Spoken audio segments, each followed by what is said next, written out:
Let me do another quick update. Whenever I do them, this is live in the middle of these other videos. You know, I have a lot of website things. Do me a favor. Facebook is one of my sites. And what upsets me is I have all these other things I deal with on these other websites, those who followed. Battles with YouTube and Google and all. Facebook, my intention to be on Facebook is primarily that old friends of mine that I grew up with, that some way we could give something that might in a way be profitable. That's the intent. And I had a policy. I'll try to go short if I can. Just, if people move on, like unfriend and all, don't send me friends requests again. Because the policy is, that's fine if people don't, because there's games where people over the years, unfriend, friend, unfriend, friend. Look, if I could, and I'm looking for it, I'm gonna block. You said, John, look, I'm just gonna block all that type of stuff as much as I can. People can always, if they need to continue to benefit in some way, they could find all of my 15 websites and social media. The majority of Facebook is people connect and all, and I see people sometimes that write things just in general. I'm off for 3 days, and then I'll notice when I go to upload that night or whatever, they're back on. I think it's somewhat of an addiction, like the younger kids are getting. So I just mentioned that because in the midst of all these things, I have, I've had a few friends requests, people that used to be friends, unfriended. Please, please. I deal with too many things. This is what I would ask. Just if people are upset at a certain thing, then just go. I try to block those people because I don't have time to deal with those things. The quick update. I've been trying to start this motorcycle, and that upsets me. The purpose. Did you need one, John? I bought something for $500 that I worked on, fixed it, ran very good, but it was necessary because it was like transportation. It was backup transportation, just to get around. And I'm like, maybe it was a mistake. I had very good motorcycles I should have kept. The news, sure enough, I did watch it. Shouldn't have, but the top story was supposedly the affair that Mr. Trump had with the porn star Stormy Daniels. Where did the money come from? In essence, what probably happened was Trump had an affair 10 years ago. And sure, that would look bad, like right up. Is it legal to pay an adult because you say this would be a problem, I'm running for president? Sure. Is it right? No. Is it legal? Yes. And the media has now raised this to some type of an investigation. Did this guy, his lawyer, get a lien on it? Trump could have simply paid cash out of his pocket and said, yeah, there was an affair. Now you realize I'm right at the point of president. So it's not illegal to do that. It would be illegal like Mr. Sandusky or others who committed crimes. Now, I do believe in Scripture that it's a crime to have an affair in the sight of God. But when two consenting adults in our society engage in that, there's not a crime there. But the media is a game. If I gave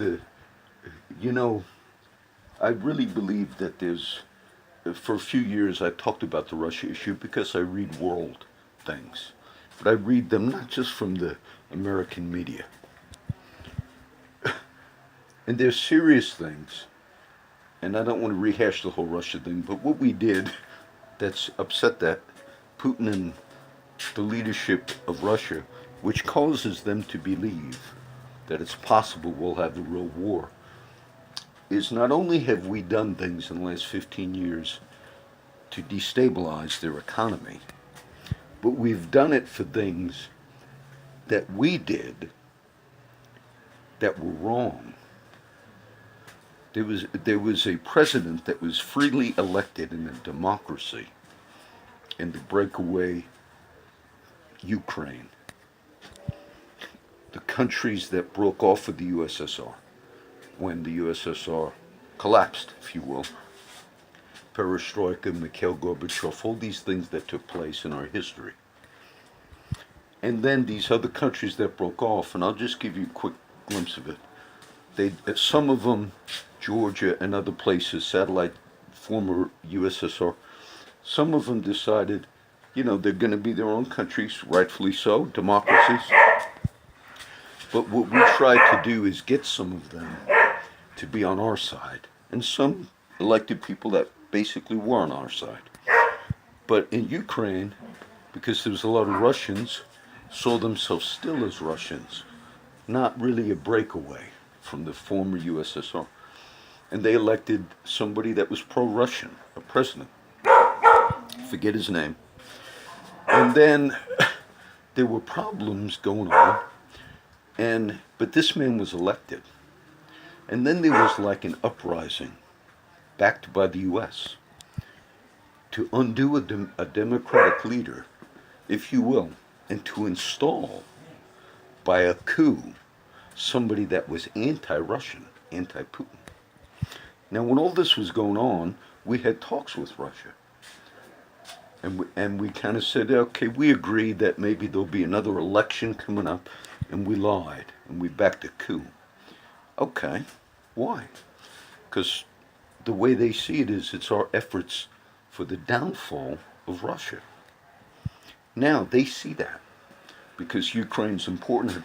They see that we've trended in these last 7-10 years to destabilize Russia, because one of the reasons we have sanctions against them right now, which began under Obama, is because we said what we did in destabilizing and putting in essence, a coup. We did that, and Russia didn't like it, rightfully so, because it's a threat to them right on the borders. And not only did they not like it, it was undemocratic what we backed. I just explained it. And so then there were rebels that started fighting, somewhat like in other parts of the world. And we said, you illegally annexed Crimea, because they had a vote right there by Ukraine, and they voted to go back to Russia. And the vote was legitimate. It was like 90% of the people. And John Kerry, Secretary of State, says, we don't recognize it. We consider you illegally. 90% of the people in Crimea voted to go back. So what they look at is the U.S., not only do they play their own games in their country, not only have they been involved in the destabilization of many parts of the world, but now they're targeting us. And it is no joke that Putin did what he did last week and talked about all of the new weapons they're developing. Now, a lot of this is real stuff, and our media is so caught up in stupidity that they're leading us down a road that could very possibly be World War III. And that's not just because of what they talk about night after night. And then they indict, various businessmen because they did what we do. If you interfere with another country's democratic process, meaning you're Russian and you interfered with U.S. democratic process, and we deem that worthy to say this is a strike at the heart of our freedom, and yet we do that. I just gave you one example. And if you said to the media and to people in this country, wait a minute, don't you see that? They would say, just like the political games they're playing, So I just add that in at the end because I don't. They're going down this road now like it's a huge, huge scandal that a private citizen paid just to keep a former affair quiet. And that is the main thing that they're looking at now. Even though there's going to be charges on all of the other things that the media didn't cover, real wrongdoing. And a lot of it, sadly to say, had to do with Russians that had real influence under the Obama administration that seemed to be illegal, what we did, what Secretary of State Clinton did and all. Those are real things.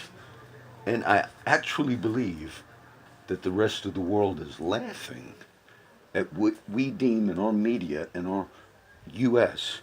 as top scandals. I think they're laughing. I think they're laughing. They found there was a lot of people when Mr. Trump did these steel tariffs. And steel tariffs on the countries that basically they were kind of skirting the law. We had free trade agreements. Now, some of those free trade agreements have been violated because they found ways to dump a lot of foreign steel onto the market and for that steel to be sold, but it's not a fair practice what was going on. And the people in this country that were hurt were indeed the steel workers. And over many years of many administrations, we said, wait, what you're doing is cheating. And they understood they were cheating. And I find it interesting because by doing the tariffs, whether it's going to help or hurt, which is a question legitimate, but by doing them, it was a right thing to do. And then they found, the media found, PBS News, they found some steel workers, even Trumpka supported this, that simply said, I heard one interview the other day, how the man grew up in a home where his father lost his job, steel worker, primarily because of what I just explained. So the right thing to have done was to done these tariffs. But I find it interesting that many Democrats and liberal media, they're not talking about it in those terms. They're saying overall, and they even found people that benefit from these tariffs that said, we're glad, but they screened them. For instance, if you had someone says, yes, but then they found people that said, he did the right thing, we're in the steel industry, but he's still an evil man, in so many words. We've got a huge game in the country. A huge game in the country. So this is really a note to my Facebook friends. I have enough that I go through. And if people want to unfriend and do this, that's fine. And then try to say, refriend them. I don't do that stuff. So please, just go. Please go. I try to find those people just to block them so I don't have to go through these things, okay? So this is the live update.